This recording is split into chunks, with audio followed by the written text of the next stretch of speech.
What's good, YouTube? It's Nas and we back with another video. Road to 800 subscribers, of course. And in today's video, I'm going to be talking about the NBA's tanking situation. And if you don't know, everybody is on a media onslaught because the Jazz are benching their best players in the fourth quarter, in which they're losing. The Washington Wizards are just benching their young players actually to lose. They're starting Sharif Cooper. No disrespect to Sharif, but come on. You got what? The Kings tanking. We all know. I can't even say they're tanking. I just think the Kings are genuinely ass. But who else? The Milwaukee Bucks. I guess they're not tanking, but they're trying to win games to prove to Giannis that they're a formidable team. And anyway, but when you look at this tanking situation, I feel like people are starting to think that this is brand new. I feel like this has always been in the league, and this is not becoming a big of a deal because when you look at the Jazz, obviously Lauri Markkanen and Jaren Jackson Jr. being benched for the whole fourth quarter doesn't look good at all. But when you look at the record, why would the Utah Jazz try to win games?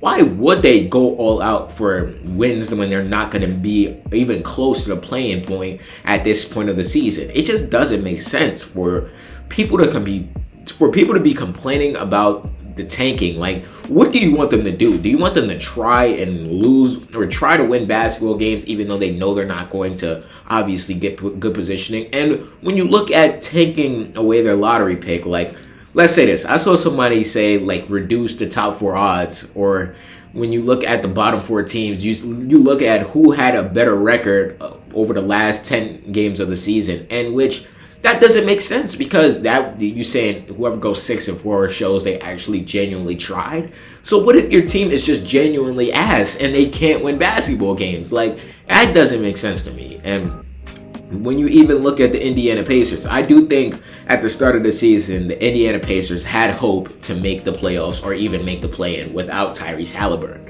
Then when all the injuries started to pile up, they realized, why would we go all out for obviously a season where we know that we're not going to win anything? Just wait, use this year as a gap year, which I thought they would have. Like, I didn't think the Pacers would still be this good team that people were expecting in the beginning of the season. I thought they would be obviously tanking for a lottery pick. I thought the Celtics would do that, but Jaylen Brown turned into a whole nother level, and his potential that Jason Tatum should return this season. But when you're looking at obviously the Indiana Pacers 14-40, I wouldn't blame them for sitting people anymore. Like, one game they rested the starters, and then yesterday they went out there and beat the New York Knicks without Zubac. So when you look at obviously the Indiana Pacers, I do feel like some games it's ethical, and some games they're just going out there and willing it. Fuck it. And even the Brooklyn Nets, I guess I'm talking about tanking teams. Like, the Brooklyn Nets, like, MPJ has been going through a lot. Rest in peace to MPJ's grandmother. I wouldn't be playing basketball too. So if people talking about MPJ not obviously playing and that making the Nets' chance better for obviously getting a lottery pick, I just would look at you like, you see what MPJ is doing right now? Like, it got to a point where y'all were telling me to tune into Nets games because they were actually entertaining and they were getting into dogfights. Yes, they were losing those games, but that's what we were calling ethical tanking at some point during this season. Even the Bulls just dismantled their whole roster and filled it with guards so they can do this tanking shit. So when you look at teams obviously trying to lose, you look at teams that are potentially going to be in the playoff race next season, and you look at next season being exciting. That's why the Utah Jazz trading for Jaren Jackson Jr. I already know that the Utah Jazz will be great next season. I made a video talking about that this week.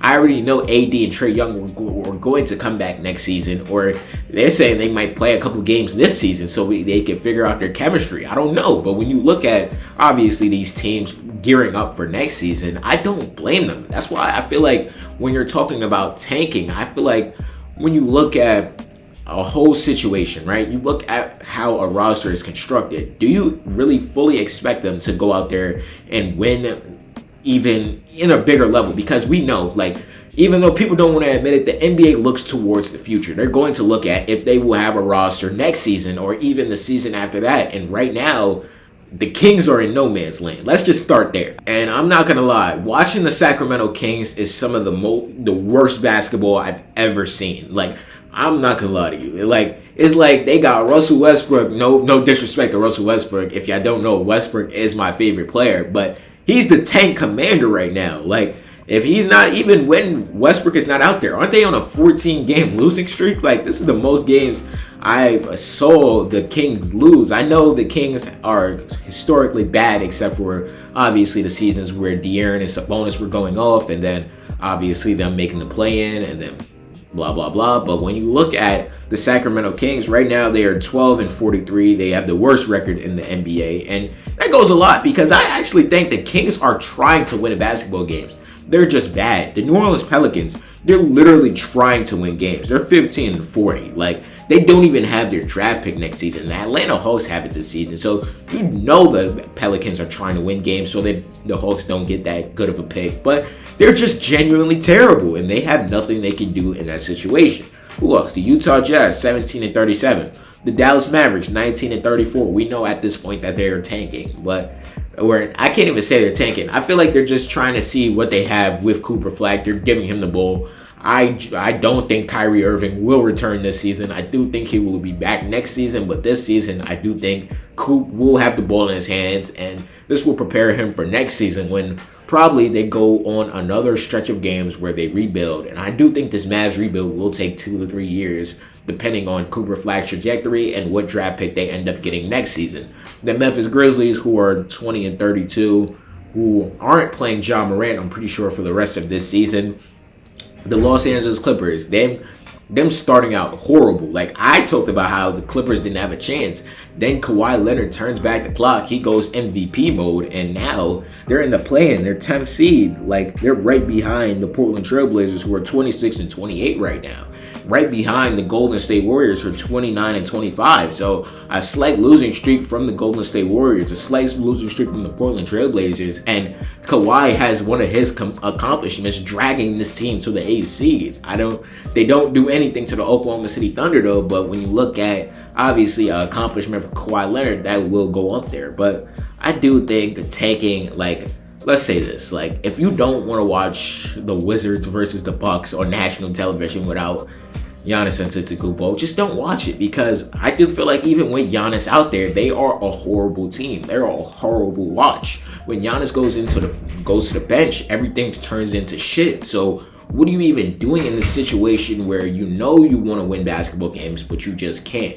That's why when you talk about the Utah Jazz going back to the point where the Utah Jazz pulling their players in the fourth quarter and still winning the game, like, I feel like we're talking too much about the tanking situation or not enough about the Miami Heat being fucking ass for losing that game to a bunch of rookies and sophomores. Why aren't we talking about that? And that's where I feel like the NBA has lost the plot, I feel like. But I don't know. Maybe I'm not too harsh on the tanking situation because I've seen it many years. Even the Detroit Pistons were tanking. I know y'all remember in 2014 when the 76ers were fucking ass for years trying to figure it out, trying to get players. Who else?